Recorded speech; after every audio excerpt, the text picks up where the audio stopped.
Ellie's on. Oh, Mhm. she's not on me. Oh, she's there. There she is. And I just had my camera off. Oh, whoops. Okay. I still have my work back done. Now you can officially Okay, call it. yay. So 6:28. Welcome everyone. I apologize for the delay. We now have a quorum. So I will call the meeting to order at 6:28. We do have one addition, correct? Yes.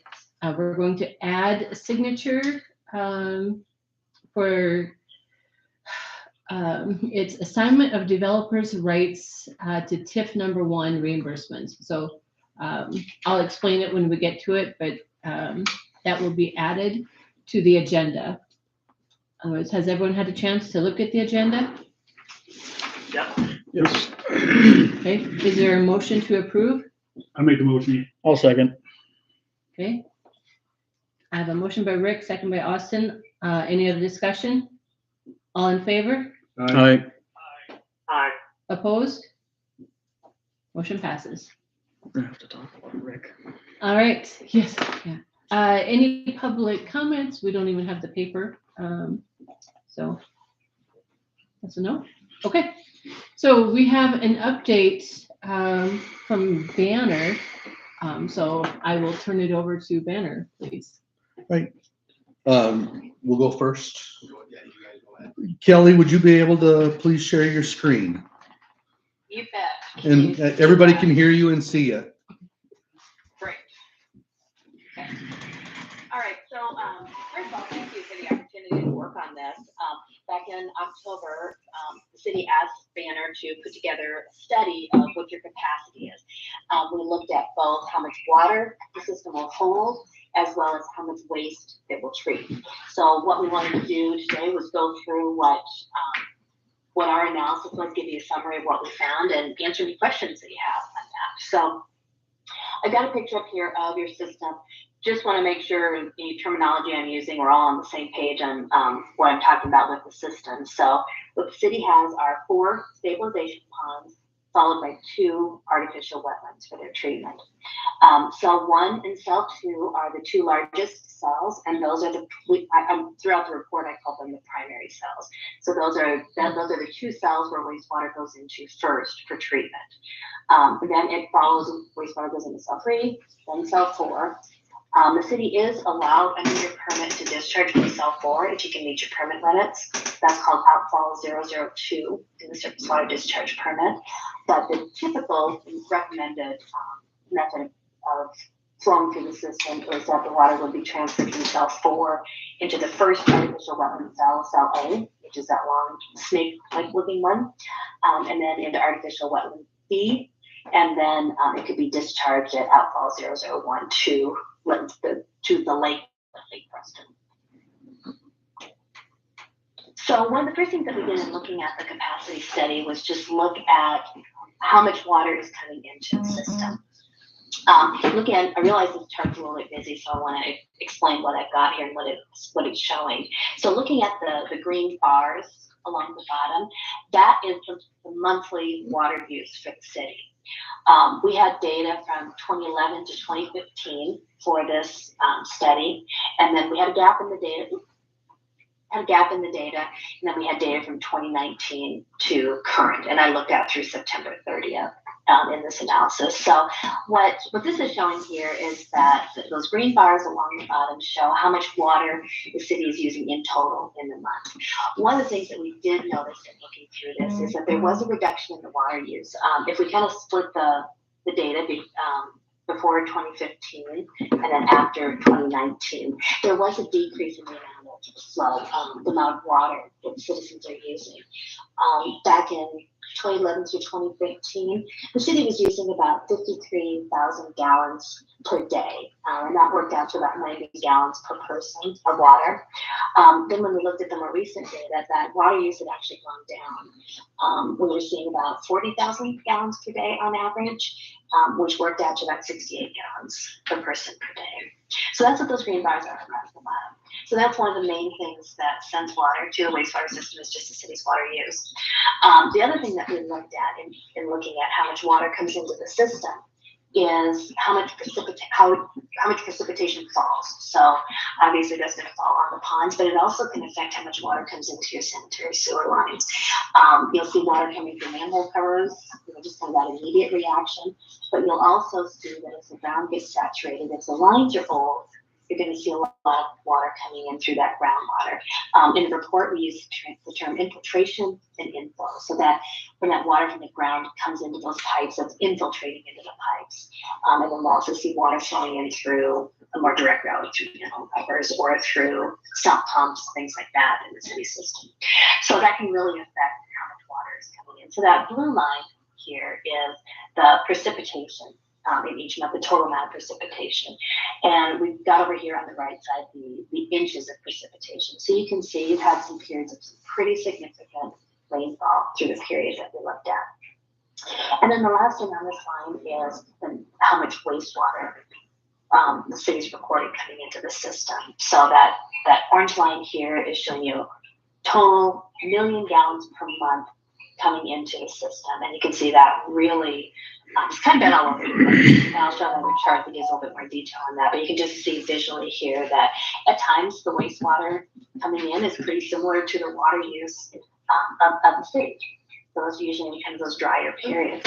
But when you get into a wetter period like we saw in 2019, a lot of precipitation during that time period, and the wastewater flows were very, very high during that time period. So we took all that data. The city's done a great job of recording in lift station records, and we use that to provide hopefully a good estimate of how much water was coming in. So all those daily records that you guys are recording every day was really helpful, and we made huge use of that in this study. So I appreciate them recording that and making that available to us.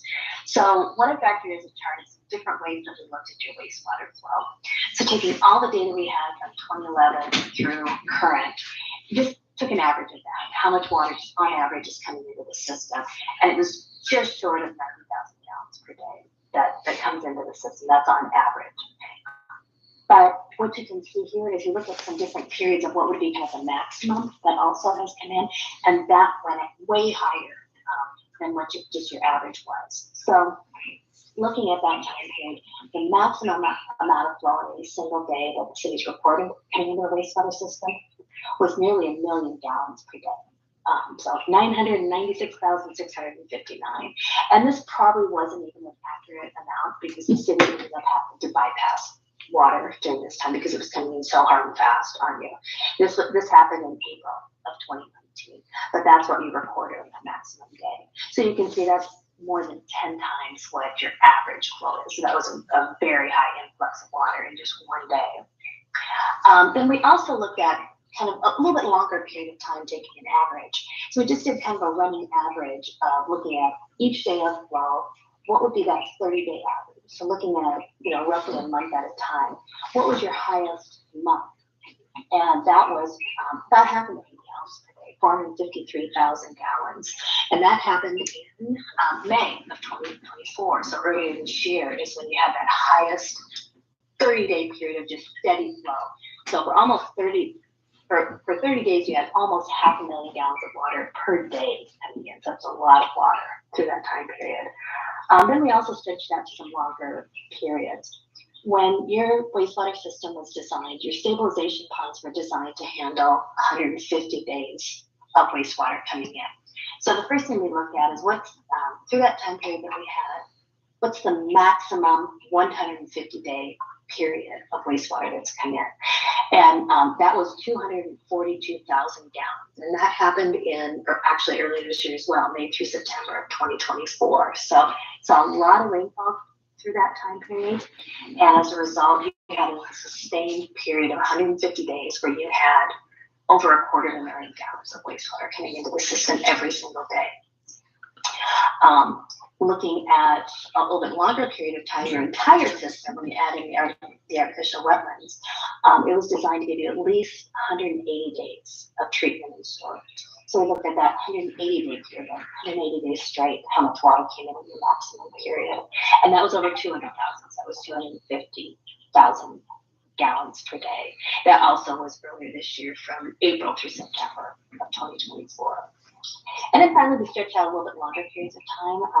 for some new limits. You've got ammonia limits in your permit now. We'll be talking a little bit more about that. And you need longer treatment time to treat for that. So we looked at a 270-day period, so a sustained period of time. How much water you had coming in? 183,000. And that was actually back in 2019 into 2020. You also had some flooding in the town back in 2019 that really saturated the ground, and we saw a long period of time when you were seeing really high flows coming in.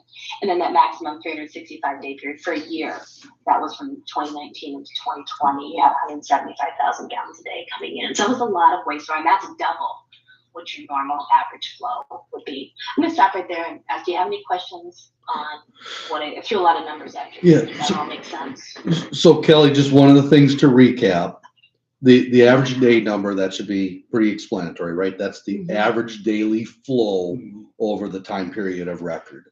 The maximum day is just the maximum amount of flow that we think you pumped. We know it was more, like Kelly said, that was during 2019, and we know that you were bypassing from the lift station. So that number is bigger than what we calculated, because the calculations are based on the capacity of the pumps and how much they run, right? So if you're pumping with other pumps, we're not taking into account that. Now, the 150, the 180, the 270, and 365. Don't get hung up on why we looked at those periods. All you need to know is those periods relate to the capacity sizing of the ponds. The 150 and 180 relate to your current pond as it was designed. The 270 relates to your pond because now you have ammonia limits that you didn't have when the pond was designed. So because of ammonia limits, we have to hold water longer to be able to treat ammonia. That's where the 270 comes in. So the 150 and 180 are related to how your pond system was designed. The 270 is how we need to look at it moving forward because of that ammonia limit. And the 365 just looks at a year. I mean, that's nothing special about that one.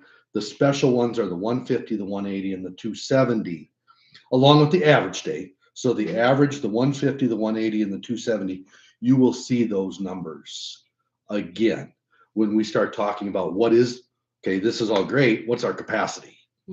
These numbers Kelly will use with capacity comparisons later on. And these numbers are all based off from, we did pump calibrations where we determined how much the pumps are pumping. And then with the lift station runtime records that staff keeps, I mean, all of those records are kept. We take that in a spreadsheet, and if we know that pump one ran 5 hours and we know it does like 253 or something like that, we know how many gallons it pumped. If pump 2 ran for 5 hours and that does 254, we know how many gallons that one pumped. That's how we figure this out. There's not a flow meter to use for that. So hopefully that explains this a little bit more. You will see some of these numbers later on. So any questions related to that? Or Sit here. No. That way you can I see the usually screen. sit there, Okay. kind of myself assigned chair. Go So to what we all the people.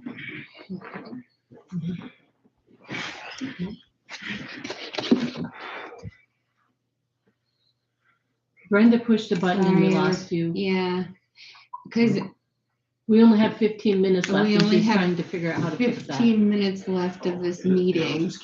Yep, Oh, it it doesn't will? stop. It won't stop. You know Tina better than I do. Yep, it just keeps How do you going. get her back up here? She's on my screen right now. Kelly, you Yeah. can hear us, can't you? I'm still You here. don't need to see people. The screen share should be Oh, okay. So it'll just keep going. even if it's yes, all- it does not stop. Yeah, yeah, it's not like Zoom. We should be good. So the next thing we looked at is we looked at how much capacity you have in your ponds, how much water can your ponds hold. And back in 2019, when Spanner did an analysis of the system, they had a really good computer-aided storage capacity that they developed. So we looked at those numbers again. We also looked at, the city just recently did, looked at how much sludge was in the first pond. And so we feel like you're still able to hold the amount of water that it was constructed and designed to hold. So that's what these numbers are here. The first couple cells can hold over 6 million gallons each. Cells 3 and 4 hold over 5.5 million gallons each. And then the artificial wetlands, the larger one can hold over 8, and the smaller one a little over 3 million gallons. So we need to know how much it could hold. So that's what our findings were, and that matched the original design, which is good to see. So I want to show this chart right here. I know that the city has done a lot of work here recently trying to remove water from the system, replacing pipelines to try to tighten those lines up and so you don't have that infiltration and inflow coming in. And what we saw in 24 is that there was still a lot of water coming in.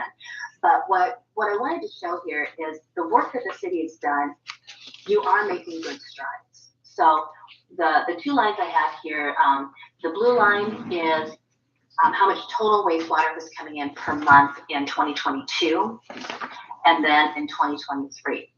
And then the green line is 2024. And with the rain that we had in 2024, again, we saw this huge spike.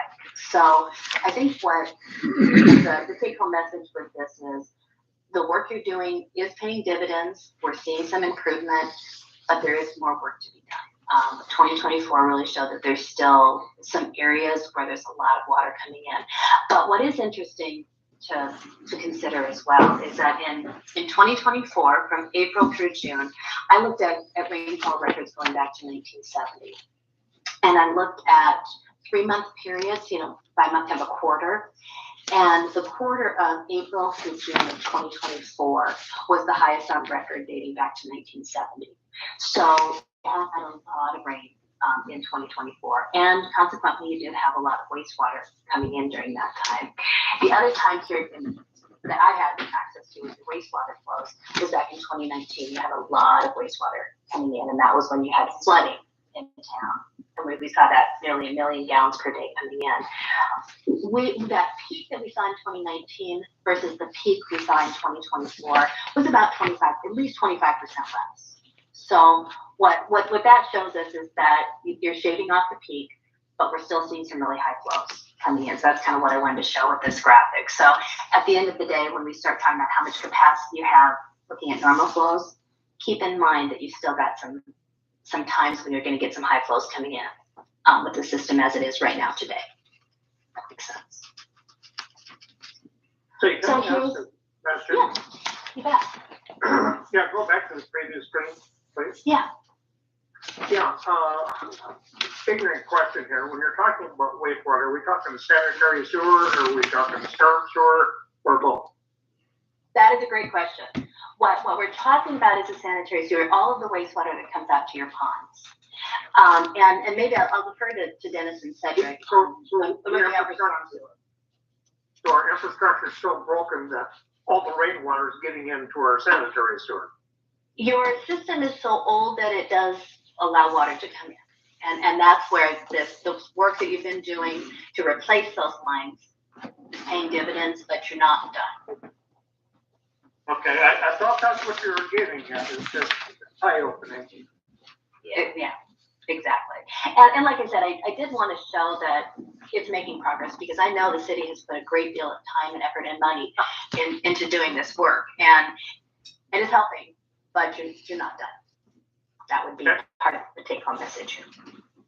The other thing I wanted to show you, I'm going to go back a couple slides here. So if you remember, as I was talking about what the system is designed for, it's designed to handle right about 160,000 gallons per day. That's how the system was designed back when it was built in 91.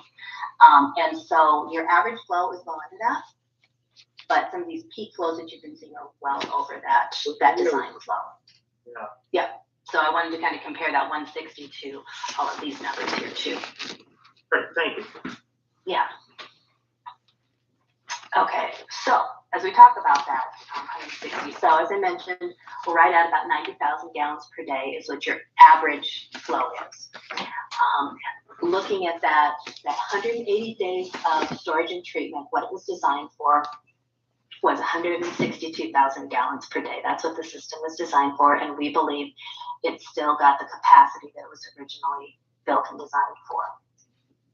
As Dennis mentioned, we also looked at that 270 day period and how much water it could handle and hold and treat if you had to treat it for 270 days. And when you have to hold it longer, treat it longer, you're not going to be able to handle as much water coming in. And so that flow is 135,500 gallons per day is what you can handle. So what, and the reason we're making that distinction is that when your new surface water discharge permit was issued in January, DNR made a pretty significant change to it. They added an ammonia limit, and it's a pretty tight ammonia limit. Your system was designed to handle the organic strength of the waste. If you've ever heard your wastewater operators talk about something called BOD, biochemical oxygen demand, that's just showing kind of that organic strength of the waste. It was designed to knock that down. It was designed to knock total suspended solids down, let those settle out. But to treat for ammonia, that takes more effort, that takes more time, that takes more bugs. We always call them bugs in wastewater, microorganisms to break it down. So you need more time. And that's where, so we've got 207 days. You should do a much better job of treating and reducing that ammonia level. We're not sure you're going to be able to hit the limit that you have in at 270, but you're going to need to at least get to that to start knocking down that ammonia and have a shot at meeting your limit. So when we look at the capacity of how much water you can handle per day in the system, with about 90,000 coming in on average, trying to meet that 270, that gives you a little over 45,000 gallons per day excess that you have in the system. And then talking about that BOD, that organic strength, your system was designed to treat about 400 pounds a day. And it doesn't matter if we're talking 180 days or 270, the system should be able to handle about 400 pounds a day. We're estimating that you've got about 130 pounds of waste coming into the system. So you've definitely got some capacity there, 270 pounds per day, roughly. And then with the solids coming in, those are just going to settle out. Also, it was designed to handle about 400. We're estimating that you've got just under 150 pounds per day coming into the system. So again, you do have some capacity there, a little over 250 pounds of solids per day. One thing I would point out is the assumption when we're talking about wastewater is that the solids are something that's going to break down, that they're biodegradable. If you're getting salt, if you're getting rocks and dirt and things like that aren't going to break down, then that number changes very quickly. So this is based on assuming that the ponds are going to treat those solids and reduce them. And then the last thing I'm adding in that new ammonia limit of 1 milligram per liter, we're estimating that the system, if you had 270 days, it could handle about 60 pounds. You've got 23.6 roughly is what we're estimating coming in. So you've got some capacity if you can maintain that flow on that 270 days. So, Kelly, can you back up? So, Yeah. I don't know if this is if you're gonna get there, then I'll just be quiet, but does No. GEVO know how much they're gonna be sending us on top of our average? So GEVO has gone, what they have said that they have for flow and load has varied over the last 5 years. We did have a meeting with them recently where they were a little more specific of what they wanted to be able to send. GEVO had, because we had a meeting, was it last week? 2 weeks ago. Never 2 weeks. snowed. Yep, 2 weeks ago, we had a meeting and some of the city was, obviously the council wasn't involved, but the city was involved when we went through this with GEVO. So they are aware of this. Okay. But they ultimately, one of the things that came of that meeting is they want to send way more BOD than what you have capacity for. Because it comes down to, and I don't know if you remember, we've always taken the stance that we don't have capacity for your processed wastewater. You can send us your domestic, which would be their toilet water, right? Or if they have a cafeteria or someone, you can send us that stuff and that's it.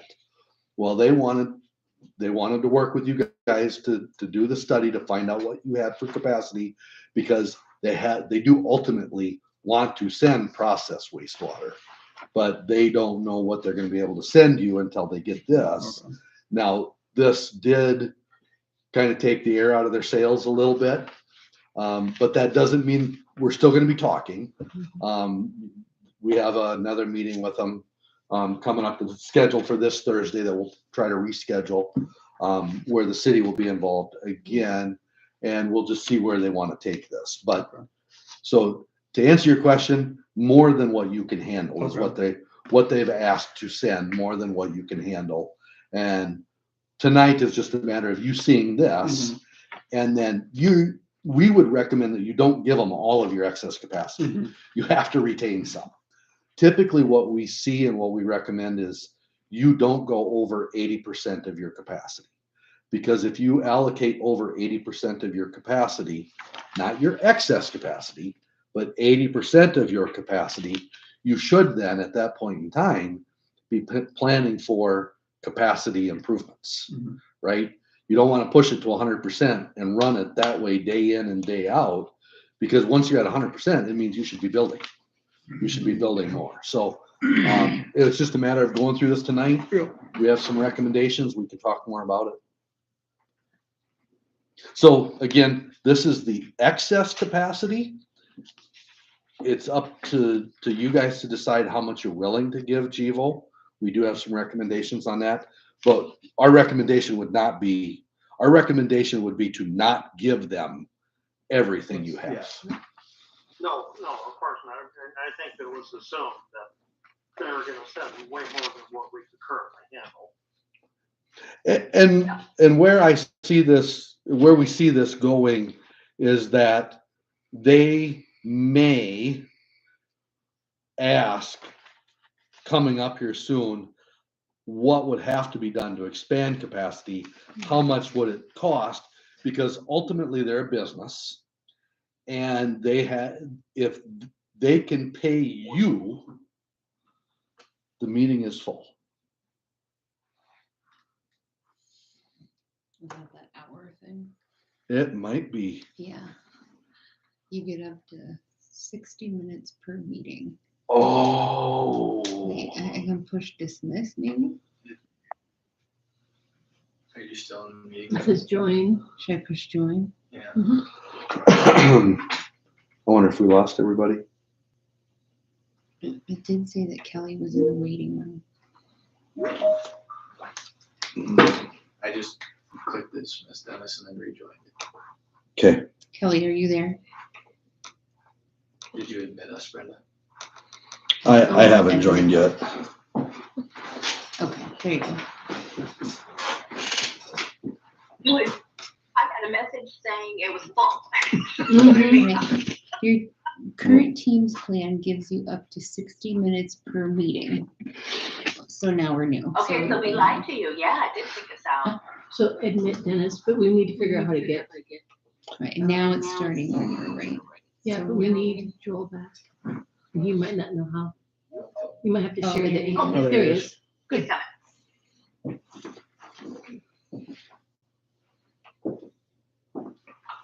Okay, there, everybody.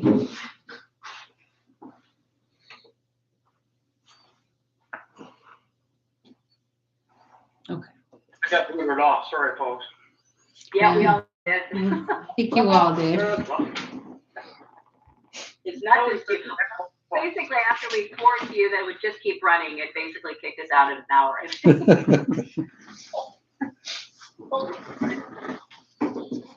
Can you share again, Kelly? Yeah.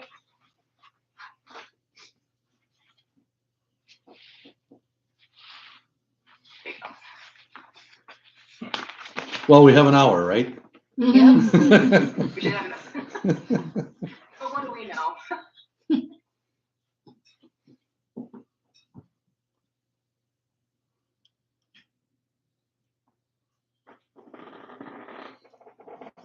Do you want me to talk through those recommendations in the report, Dennis?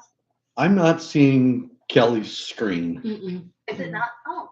Okay, let's try again. Do you have to change your settings again, Brenda? There we Yeah, it go. says it, It There, is now. yep, It's showing. perfect.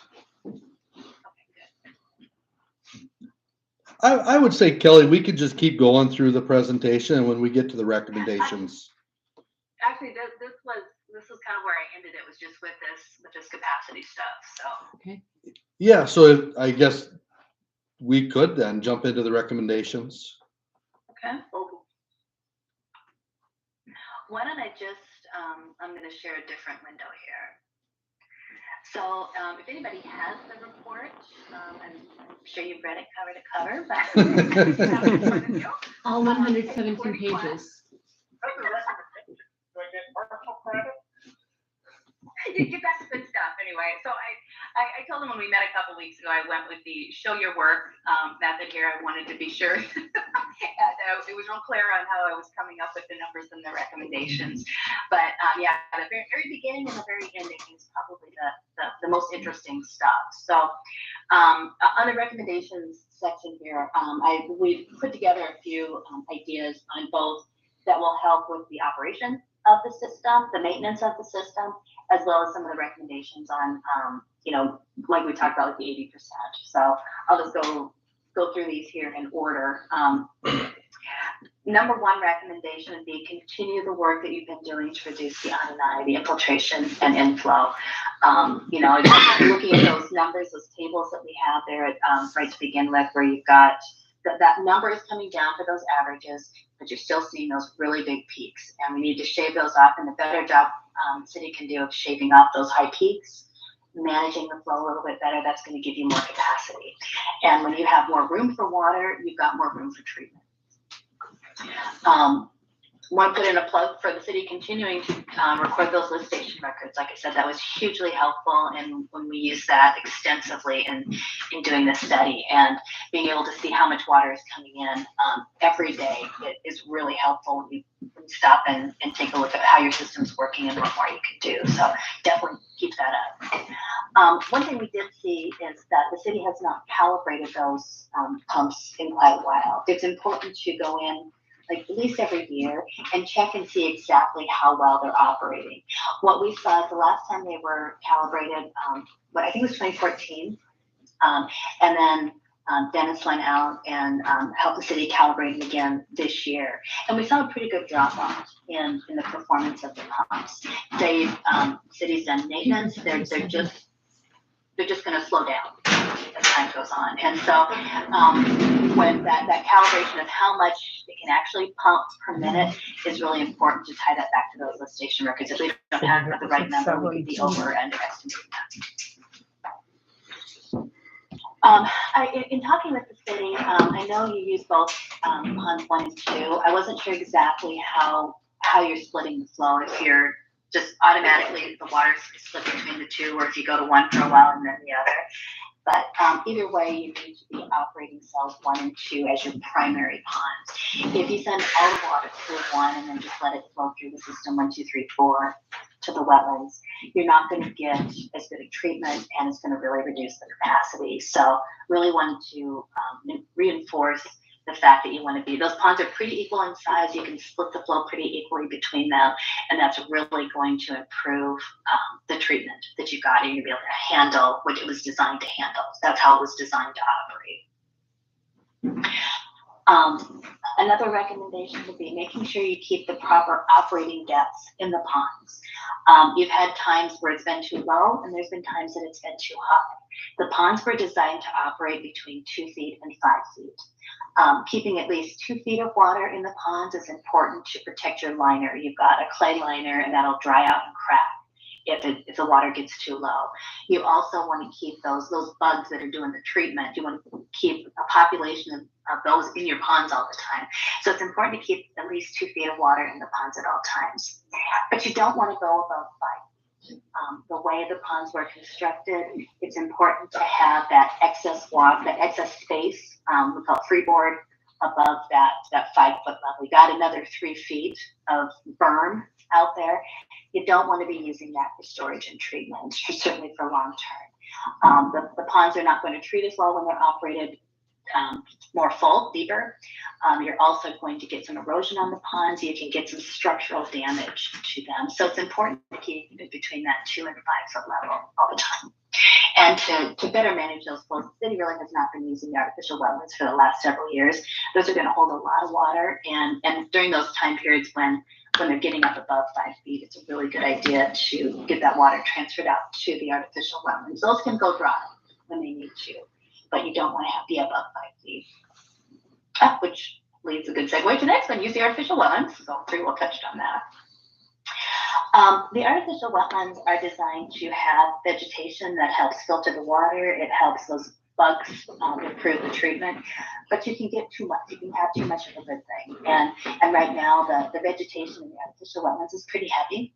So DNR actually recommends going out and harvesting the wetland vegetation once in a while, either cutting it down or burning it to thin it out and to remove some of those pollutants that the vegetation is taking out. It'll improve the treatment in the ponds and better help you meet those ammonia levels that you need to meet.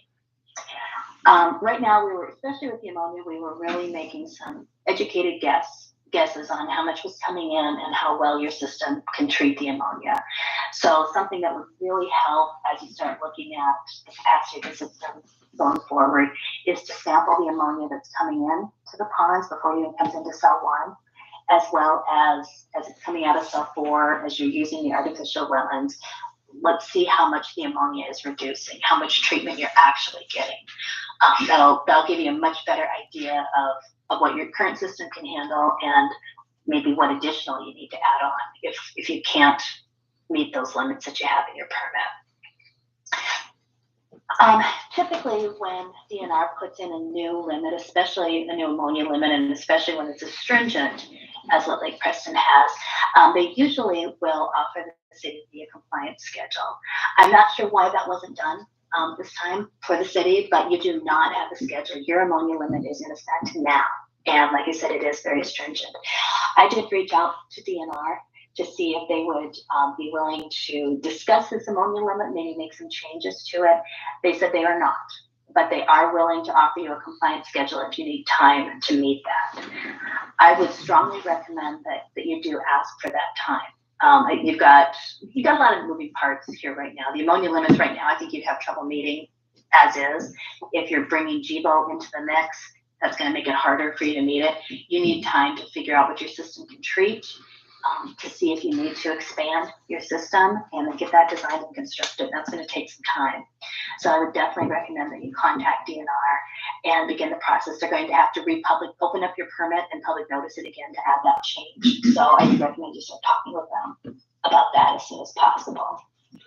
And then conduct a study to see if the system can meet those limits, as well as what you're going to need with GBO coming on. So regarding the the study that Kelly had mentioned, ponds in South Dakota that have operated with 270-day retention period, 270-day, not like your pond was designed for it to do 180. But if you can get to 270, you will meet ammonia limits. It may be harder at times, but the 270-day, what's special about that is it's 9 months. To get ammonia treatment, the water needs to be warm. So ammonia treatment does not occur in the wintertime. It really starts slowing down in October, and you can figure November, December, January, February, March, April, and May. Those months right there, looking at it, that's 7 months right there. Those months, you are not going to get any ammonia treatment at all. Now think about when you can go swimming. Maybe mid-June, right? June, sometimes mid-June, it starts warming up. As the lakes warm up, so does the stabilization pond, and then the bacteria start to do their job. So what we typically figure is if we can hold it for 270 days, we can have July, August, and September, because it's 3 months, right? So if we have July, August, and September that we are getting, good treatment, we can be discharging, we can be doing that type of stuff, you're going to likely meet, if everything is operated and moved through the system, you're going to meet that one. Mhm. If you don't get 270 days, you're going to struggle to meet 1 milligram per liter of ammonia.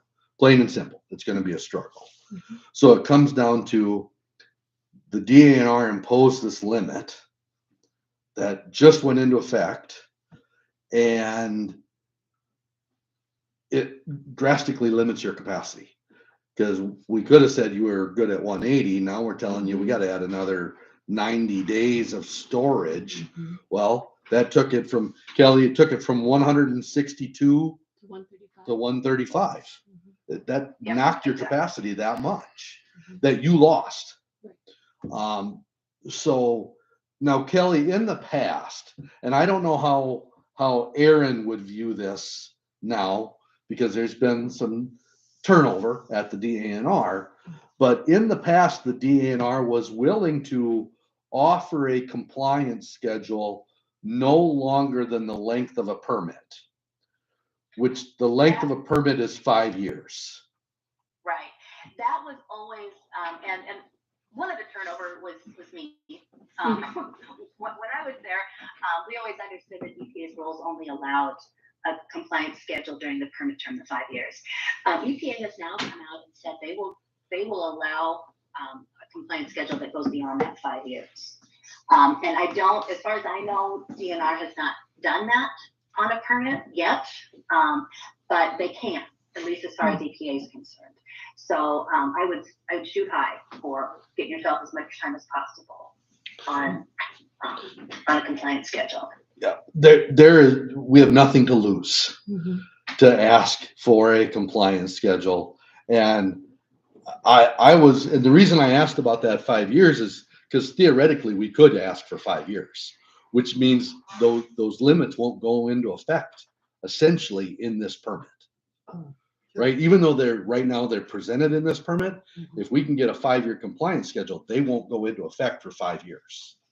What are we doing? We're buying 5 years. Mhm. Yeah. So, Yeah. and So how that do buys we proceed? capacity for 5 years. Right. So what is our first step in asking for a compliance schedule? I would suggest a letter to DNR, put it in writing, but send a letter to them saying that, and maybe even send them a copy of the study that you've done, a capacity study. Mhm. You need time to evaluate if you're going to be able to meet this limit. You're requesting a compliance schedule of at least 5 years. Thank you.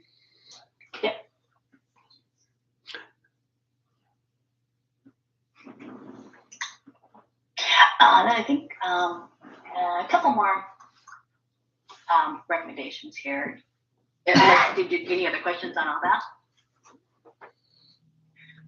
Okay, then we talked a little bit about this capacity allocation already, but as you're looking at what you want to give them, you don't want to give them your whole excess capacity. You do want to keep in mind that as of right now, you've still got those peaks that you've got to be able to accommodate.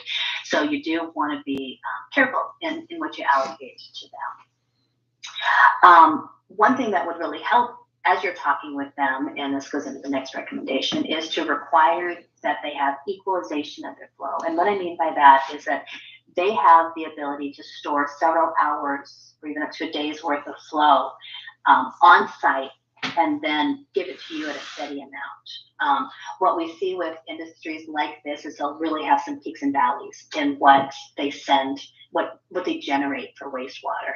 And you'll see a big change in the amount of water coming. You'll also see a big change in the strength, as they're doing cleanup, as they're doing different steps in their process.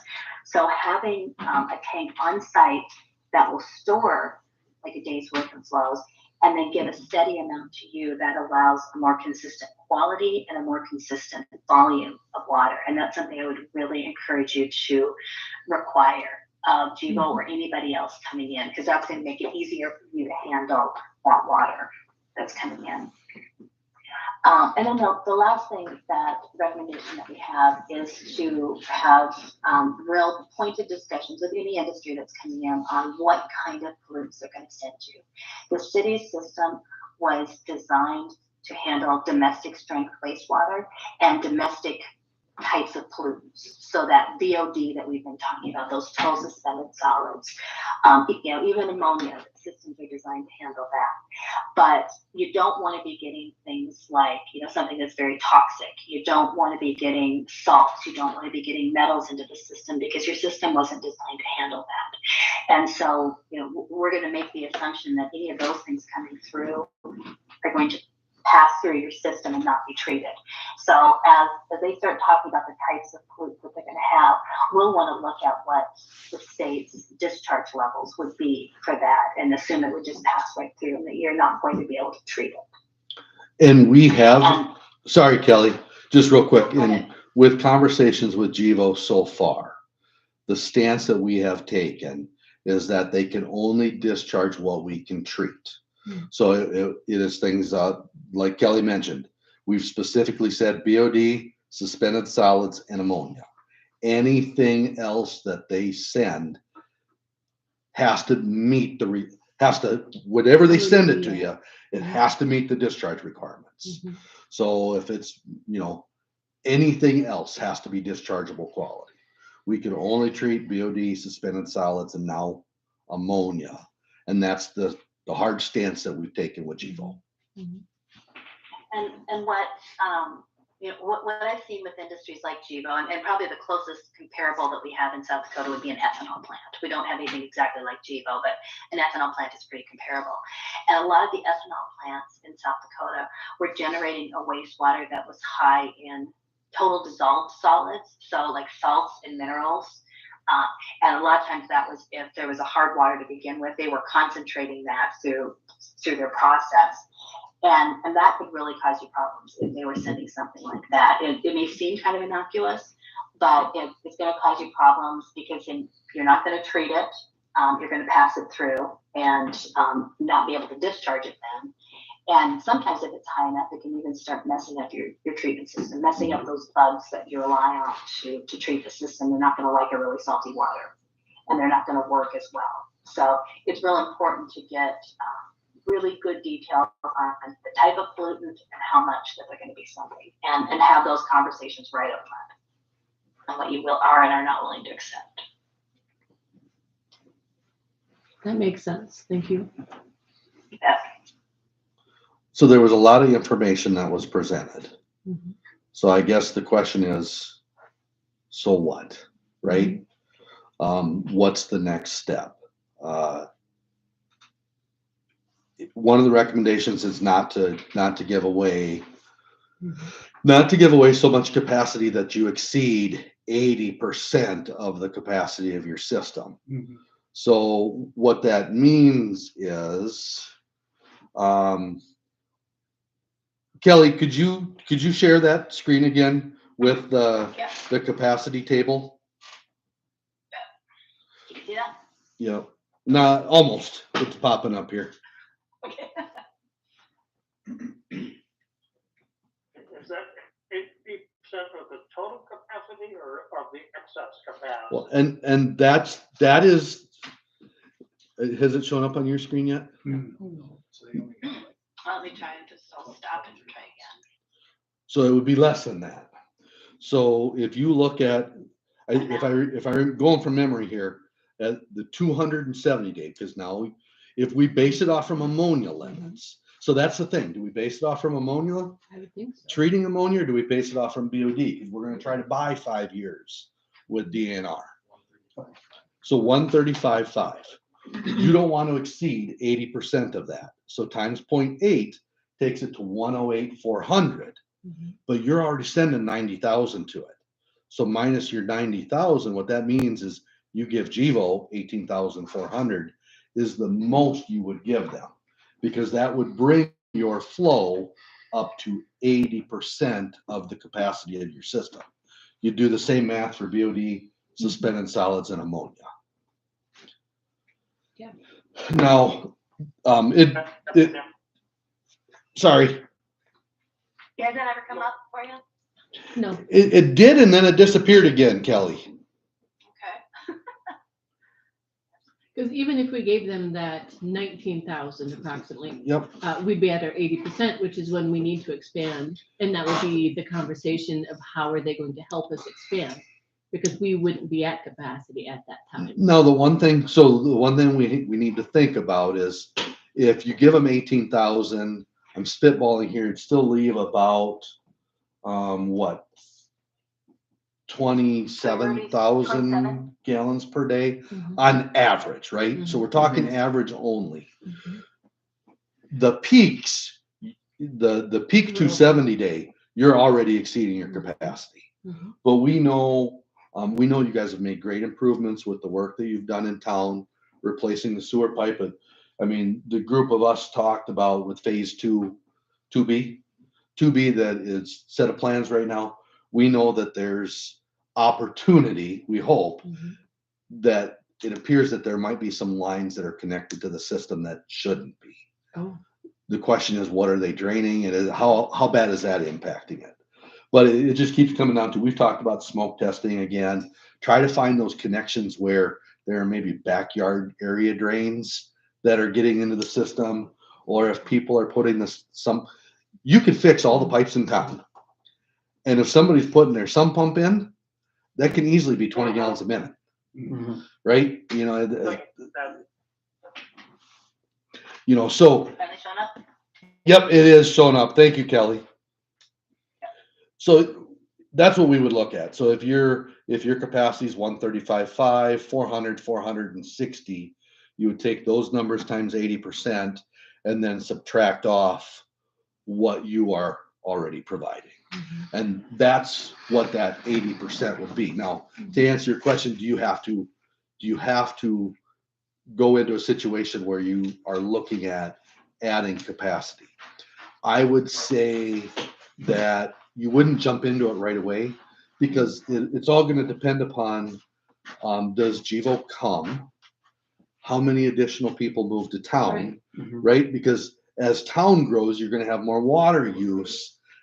So if town doesn't grow at all, then you should be fine operating at 80%. Mhm. But if town starts to grow, you're going to be operating at 83%, 85%, 90%.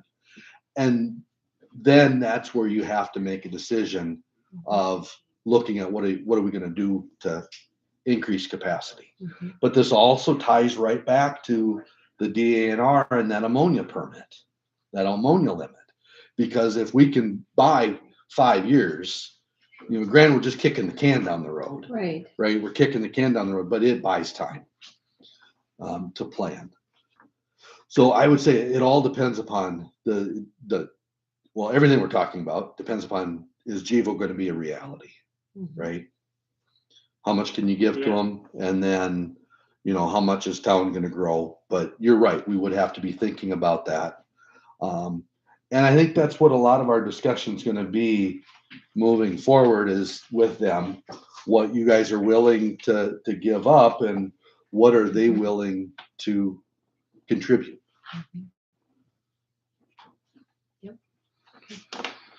Something else you may want to look at as well is it's really helpful to the city as well as to DNR if you have some of these capacity, like how much you're willing to accept from an industry, actually put into ordinance. DNR will require a permit from GEVO. They will issue a discharge permit to them, similar to what the city has, but for what goes into your sanitary sewer.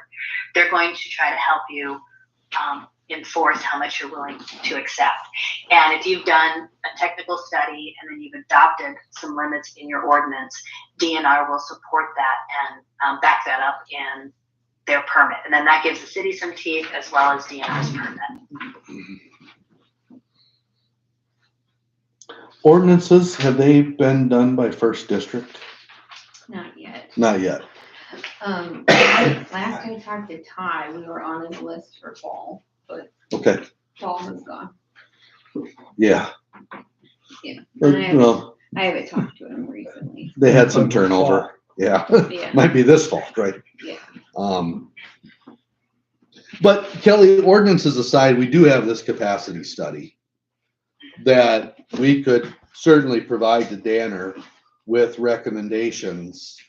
And it's technically based just off from the study.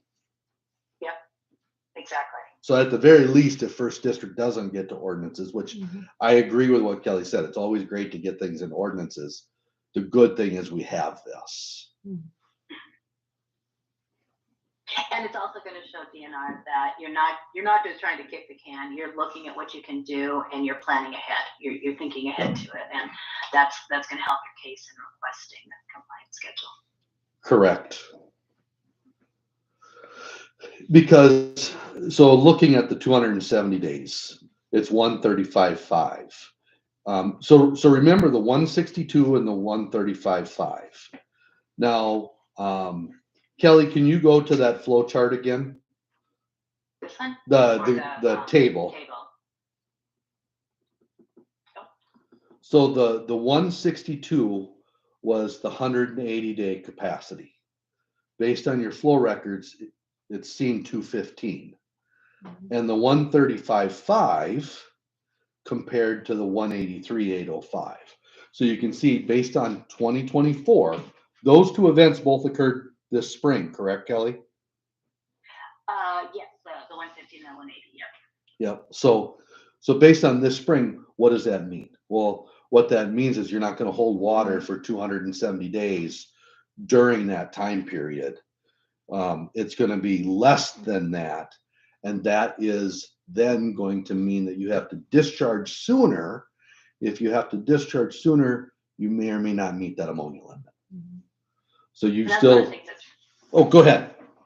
no, I just say that's one of the things that's really key, especially when you have to meet ammonia limits, is you need to discharge when you can meet the limits, not just when you're full.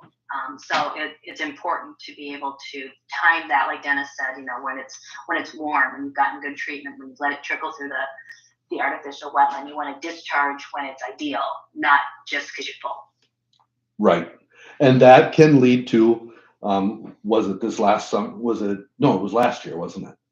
Was it last year where you guys got really low in the ponds? Yep. So we're telling you now, discharge when you're able to meet the limit, not when you're full. Well, these guys are going to get nervous, and because I'm going to tell them to discharge down to the 2-foot level. If it meets permit, get rid of that water. And then they're going to come back and say, well, what if it's dry? We were worried about having to pump water from the lake into the ponds to maintain that 2-foot level. So it really puts them in a little bit of a pickle where you got to get rid of water when you can meet permit. Do I do it or do I? But do you do it or do I not do it? And if I do it and now it gets dry, do I have to? It's just one of those things that makes it a little bit more challenging. I know years Yeah, ago, Luke it's got, had the one hydrant out here running into the storm sewer. And he put some pump out there where it was spraying up, trying to aerate because it was so low out there and stuff. Mm-hmm. And I guess I would recommend finding another source of water rather than paying for rural water Yeah. to fill a pond. Yeah. And that would be something that could be looked into. But if that's your only option, that's your only option at that point in time. So those are the takeaways. We don't want to give away so much capacity that we're over that 80%, but also understand that that's fine under average, but you're still going to have some of these rain-induced events where you're not going to meet that time period.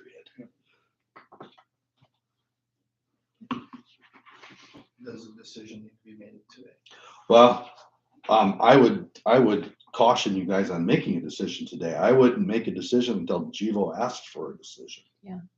Right? I mean, that way you guys can wrap your head around this a little bit. You can reconvene. You can figure out what you want to do. But See how I would- this meeting goes. let's see how the next meeting goes with GEVO. They've seen this information. We'll see what they do, but if they ask for something, then I'd say you can respond. If they don't ask, I wouldn't rush a decision. No.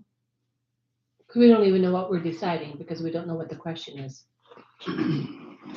Precisely. So they need to formulate an actual question of how much are you going to give us? Mhm. And then we can respond. But I would just say, you have the information, you have a report. Let's sit back, let's see, let's let Givo drive this moving forward. You know, because we've had quite a few conversations, just wanting to see what's their intent.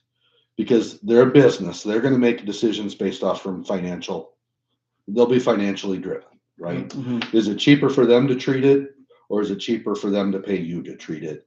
And that could even come down to an expansion, right? So.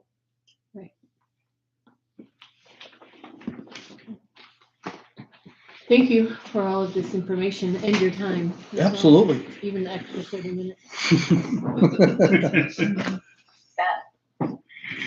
Appreciate the opportunity to look into this for you. I think the city's being very progressive and really doing a good job of both looking at economic development as well as protecting your interests. I've seen some cities sell the farm. So what you're doing here is really good, and appreciate the opportunity to help you with that. Thank you. Thanks. Kelly, thanks for presenting. Yes. You bet. Thanks for being there. Dennis, sorry I couldn't make it tonight, but appreciate you letting me join this site. Oh, this has been fun. Says Amanda doesn't email. So Joel, I'll have to have you stay on or call. Okay, all right. I'll just stay on. Okay. Sign off. Thank you. Happy New Year. Yep, thank you. Well, that's up to you, Cedric, because I can be fast. How are you feeling? Okay.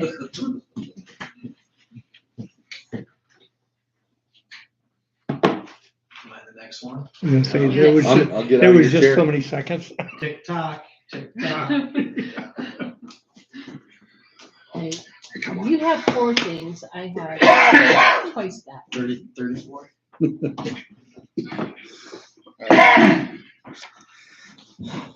So I'll start with the 2A project. Okay. So we've completed the cost estimates that we needed to get to DANR before the end of the year so they could allocate all of the city's ARPA dollars. The first portion of work that was added, as we had talked at the last meeting, was on Park Avenue from 4th Street down to the new water tower location. That existing is an 8-inch water main, but it was asbestos concrete water main. So that was added in, and then we also added in on Walters Avenue south of 5th Street, right there in front of Brian's house. That water main that goes south there, it ends up being a dead end. And it's one thing that we're trying to get away from is these dead end water mains. So by putting that water main in there, it'll help create another loop down there. The hope would be maybe even see where we're at on water tower funds, and maybe we can still change order in bid alternate C, which creates a loop down at the water tower site that gets to the end of the line. So that would eliminate all of that dead end water main on Walters. So we put together the cost estimate on that additional water main work, and we still did not use all the ARPA dollars. So there was roughly about $150,000 of grant money left after putting together that cost estimate for those 4.5 blocks of water main. So talking with Brian and Doug, trying to figure out what else can we do, right? I mean, we don't want to turn these grant dollars back, I'm assuming, right? And so with that, we kind of had to take a look at what was included with that initial funding application that was sent. And the next area that kind of made the most sense was Walters Avenue north of 4th Street. Going up there by Tim Casper's, right? That stretch. So that's also asbestos concrete water main. And so I put together a cost estimate on that. And by doing that additional block there, and that would be water, sewer, full roadway reconstruct, adding curb and gutter, new asphalt, all of that in there, the city would be able to utilize all their funding as far as the grant dollars. So we did turn that in as well with this additional water main work. And the preliminary response that we got, we've already gotten the approval from Danner to do the water on Park and in front of Brian's house. And so we had asked the question last week on Thursday, to DANR if we could add this Walters Avenue on. And their preliminary response was yes. Now Suzanne McKinley, who we've been dealing with DANR, she's out until the 6th. And so Don actually talked to her boss. And from everything he could find, it looked like he thought it would be just fine to add that in. He just wanted to make sure that he was looking at everything correctly and said he'd get back to us once Suzanne's back. Okay. But at least we have the cost estimates in showing that the city is, allocating enough work to use up the grant dollars. Now we will use some of the loan dollars as well. Because on the sanitary sewer side, there's only about $11,000 left of grant. And so with that, you'll use up that 11,000 and you'll probably use about another 100,000 out of your loan. Now there's 300,000 in loan left on the clean water side. So we're okay there too. It's not like we're going to be cutting it close. And then same thing on the drinking water, we'll use about 70,000 of the loan and you had about 200,000 of loan left on drinking water. Good. So that's the plan as of now. Could there even be additional work after that? Potentially. At least the ARPA dollars are allocated because that had to be done before December 31st of this year.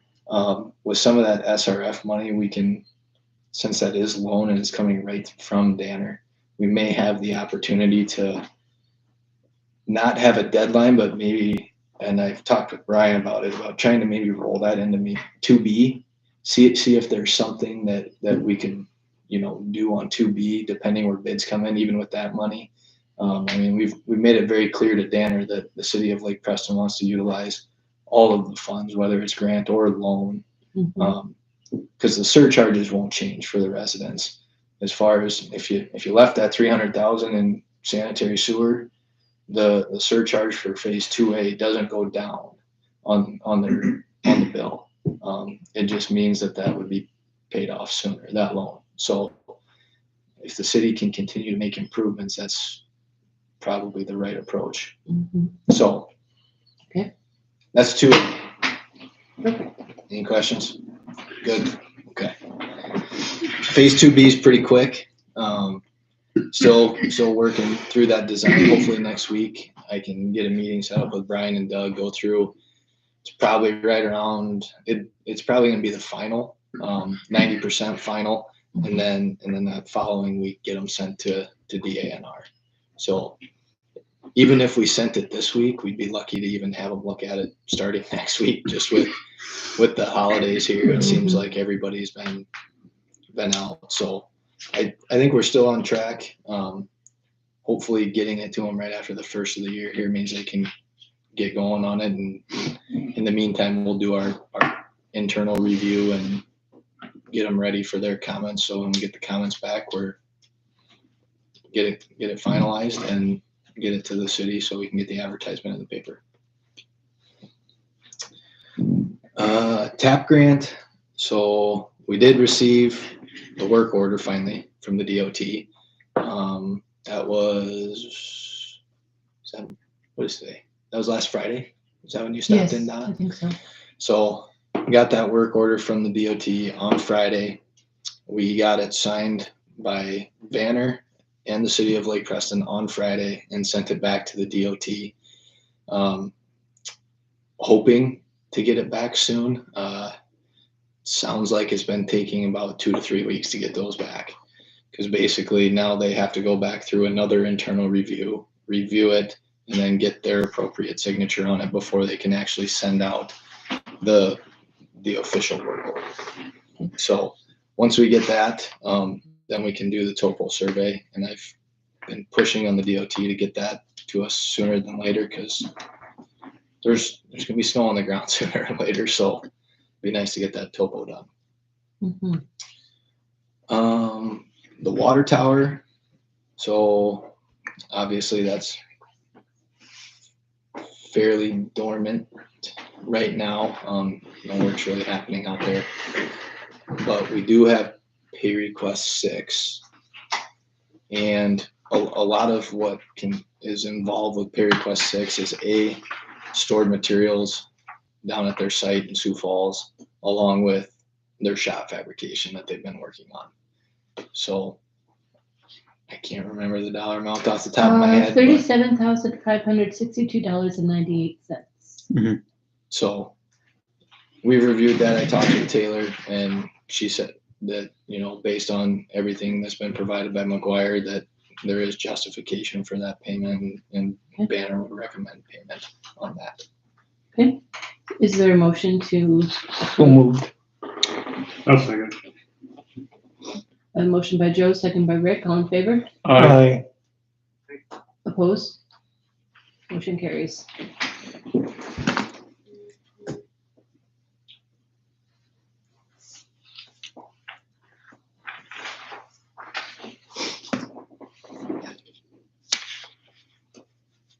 I did have one more thing. I know it's not on the agenda. So in phase 1, we have been doing a little bit of work as far as trying to get some of these easements developed throughout the phase 1 project, primarily dealing with Prairie Ag, actually all dealing with Prairie Ag. But so what would be 5th Street up on north of the railroad tracks, going through their grain bins there. There is no easement. Back when the city sold that, the right of way got vacated. There was no utility easement to kind of quote unquote protect the city's utilities or allow them access. Mhm. And so we've drafted up the preliminary easement for up there, and I can pass this around. But basically, it would encompass the water, the sewer, and the storm sewer up there. And earlier today, Brian, Doug, and I met with Chad at Prairie Ag, and he's known about this since construction has started. And so he had just said that he plans to take it to their board meeting on the 20th. And they'll talk through this and see if there's any concerns that they have. Keeping in mind that a lot of times with these permanent utility easements comes the potential to have to purchase the easement. Now, that could be for $1, it could be for $100. I mean, that's something that we typically don't get involved in. That'd be something between the city and Prairie Ag that would have to be worked out. And Brenda, I can get these over to you. The city's attorney will have to draft up the paperwork for the front ends of these. And so these are just the preliminary layouts. We wanted to make sure that Prairie Ag was good with them. And so a lot of that probably won't happen until after their meeting on the 20th and we hear any feedback. I can pass that one around. The other one is on Minden Avenue over by their scale. Oh, There's the storm sewer that runs west out there. Oh, Yeah. yeah. Yeah. Okay. And so And then we this have is just the old- a small Really? easement there. Yeah, And so Yes. it's Okay. 5 foot each way of the pipe, and it's the length of the pipe plus 10 feet on the end of the flare.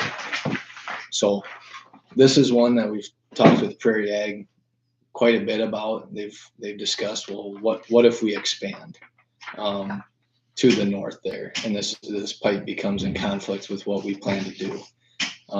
Talking with Taylor Arndt, our surveyor who's doing this, he had said that it would be something that the city's attorney could write an exception in here stating something along the lines, if Prairie Ag does happen to expand, the city would relocate that utility at no expense to the owner, however it's worded right, yeah. legally, but that would be an option. And I think that's something that Prairie Ag would probably for sure want to see in there. Mhm. Not saying they would expand, but if they did, Right. it's something that they wouldn't want to have to Handicap deal themselves. with on their end. So Mhm.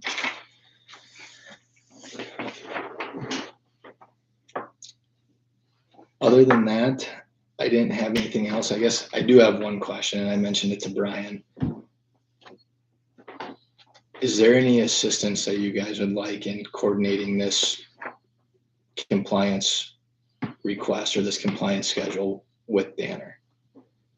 Oh, Is that something you guys want to try to tackle on your own? I didn't want to interrupt Dennis and Kelly, Yeah. but, I think it depends how formal they want the request. and So, I don't even know what they look like. I can Yeah. see if Kelly can get an A example sample? Yeah, and and, we might be fine on our own. and provide that. Yeah, I think Um, that would be good. Just, And then we'll know if we need more assistance or not. right.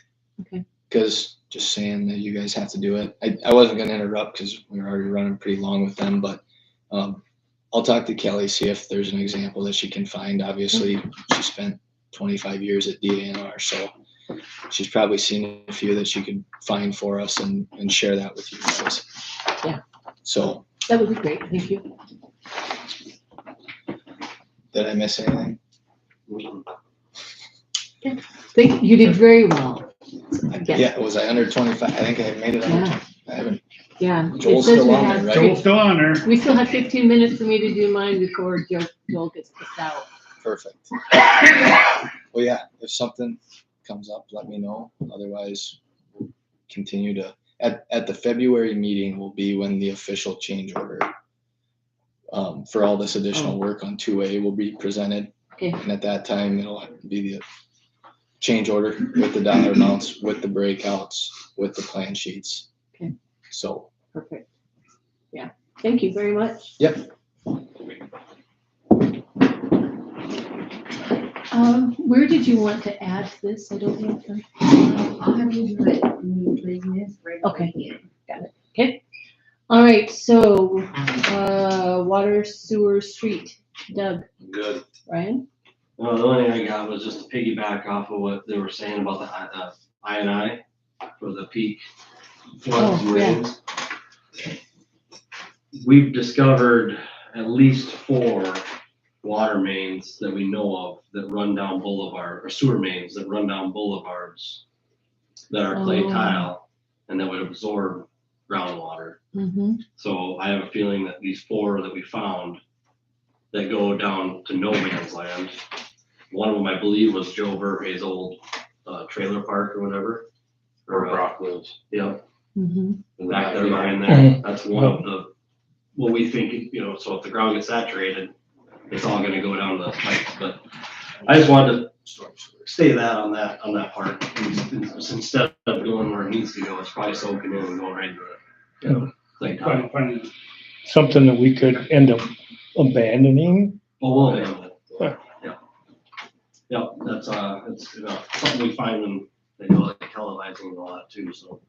But otherwise, everything else, they can wait till the next meeting. Okay, thank you. Brenda? The library thing I could probably wait till next meeting, but I don't know if you guys were interested in the election stuff I had. Oh. asked. Yeah, thank you. Yeah, Did you get the, I did look at it, yeah. But so, everything she said made kind of is what I figured is how it went, but, like, one side of the table will be like 1 year, mhm, the other side will be 2 years. Yep. And say we get 4 people that bring in petitions for the 2 years. Yep. Then Just we the have top. an election. oh, okay.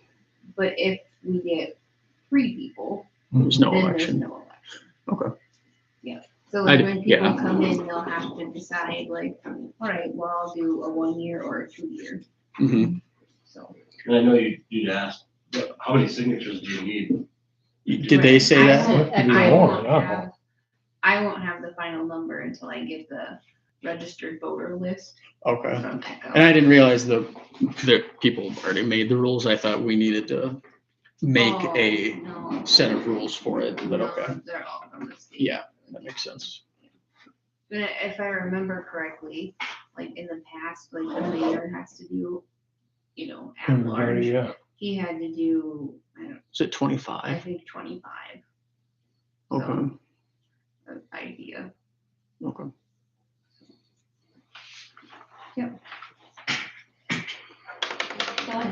Okay, thank you. All right, is there a motion to approve claims and end of year bills? So moved. I'll second. I have a motion by Joe, second by Austin. Any other discussion? All in favor? Aye. Opposed? Motion carries. Thank you. No building permits? No. And nothing nuisance. So second reading of the supplemental appropriation ordinance 4601, Act 23. Okay. That says 461.23 and this says 467.24. Should be 2-3.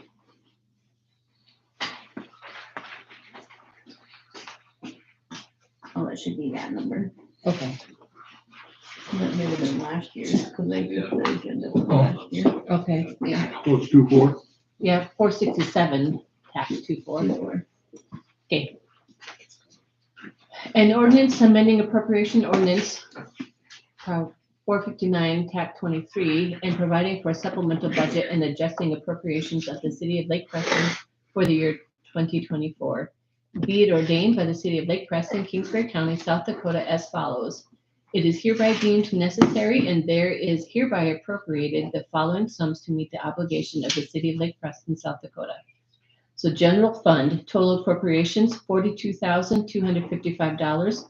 Source of funding, undesignated fund balance of $42,255. The water fund, total appropriation, $2,943,455.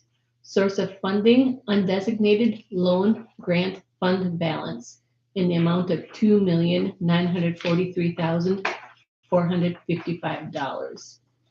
In the sewer fund, an amount of $1,107,924. Source of funding, undesignated loan grant fund balance of $1,107,924.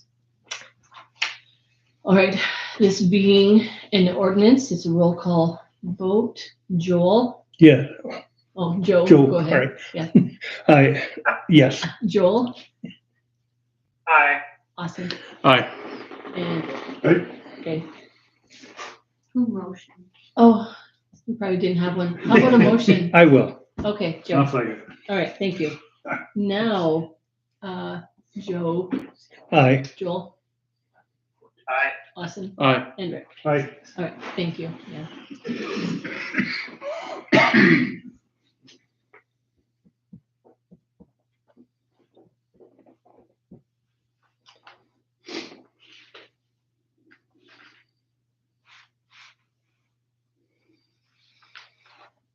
All right, new business. I mentioned at the beginning of the meeting, we have received a letter from Dakota Bank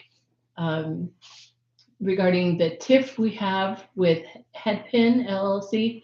It's not changing anything, not extending, not doing anything.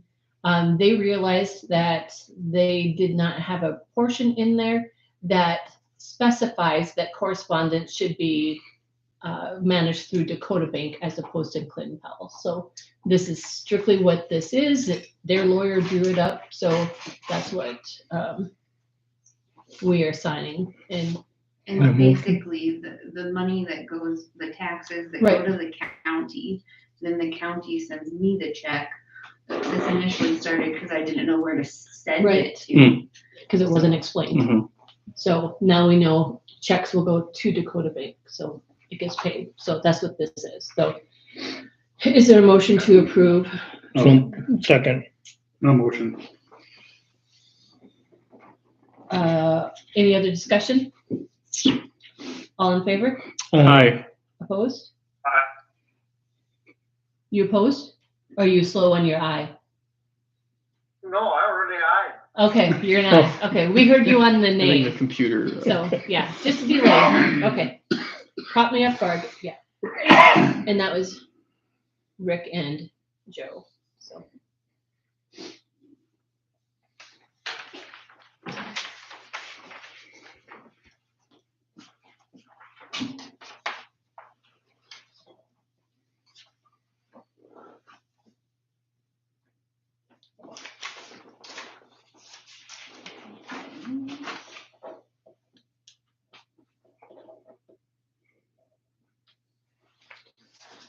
All right, designated unused funds for the fire department. this is all of them. Okay. Fire department, moving funds from 2024 to 2025. Designate $13,800 of unused funds from 2024 budget to be used in the 2025 budget of the fire department. A supplemental appropriation ordinance will need to be completed in 2025. All right. So is there a motion to approve the transfer of funds? I'll make the motion. I'll second it. Okay. I have a motion by Austin, second by Joe. On any other discussion? All in favor? Aye. Aye. Opposed? Perfect. Motion carries. All right, designated unused funds for street paving. Designate $27,055 of unused funds from 2024 budget to be used in 2025 budget of street paving. A supplemental appropriation ordinance will need to be completed in 2025. Is there a motion? So moved. Second. I have a motion by Joe, a second by Rick. Any other discussion? All in favor? Aye. Opposed? Motion carries. Aye. I watched you. I watched your face. All right. And a transfer authority for water transit transfer. Transfer $10,000 from undesignated funds to water fund cash to close the year out as a positive. So, And I wanted to include that we did get a check from Helmy for our water leak oh, wonderful. for $15,855.88. Well, that would be great. So, we didn't put motion on this one, but is there a motion to approve the transfer of $10,000 for the water fund? So moved. And a second? Yep. Any other discussion? All in favor? Aye. Aye. Opposed? Okay. All right, employee concerns. Council, Joe, I am good. Joel. I'm fine. Awesome. I don't think I have anything. Nothing that Did- can wait a week? Yeah, this is true. I guess for John, did you call the game warden about trapping cats? What did he say? Fair game. Fair game? Okay. Live trapping Just cats. can't use live bait. That's the way. Oh, the rule. okay. So, and he just highly recommended just doing it on city property. Oh, Unless you have. permission. Yeah. Okay. So, Thank you. That was a good one also. Rick? Nothing but tell the guys thanks for having to work that one night for the water leak. it was called. I stood out there with you. No, I don't have any. Okay. Anything from the paper? No, sorry, I was late. I thought it was 7.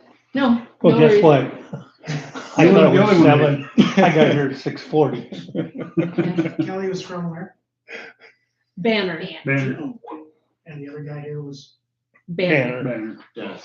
Did you pick him up? Dennis? Yeah. Yeah. Dennis. Yeah. but Dennis. we're done. Red line. What? Red line. Red line? Red line. First line, I thought he said red line. Okay, so our next meeting will be on January 6th at 7 p.m. Good deal.